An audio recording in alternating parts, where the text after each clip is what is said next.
Viewers, এটা হচ্ছে 4 চ্যানেলের একটা ট্রান্সমিটার এবং রিসিভার। এটা একটা পুরাতন গাড়ি। তো এই গাড়ির সার্কিটকে রিসিভার সার্কিটকে একটা মোবাইলে ব্যাটারি লাগিয়েছে এবং কি রিমোটের সার্কিটে একটা মোবাইলে পুরাতন ব্যাটারি লাগিয়েছি। এই দুটো পুরাতন ব্যাটারি লাগিয়ে এটাকে এখন চালাবো।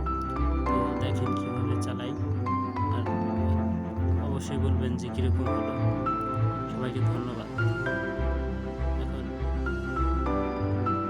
গাড়িটির ব্যাটারি সংযোগ দেওয়া হচ্ছে, ব্যাটারি সংযোগ দেওয়া শেষ।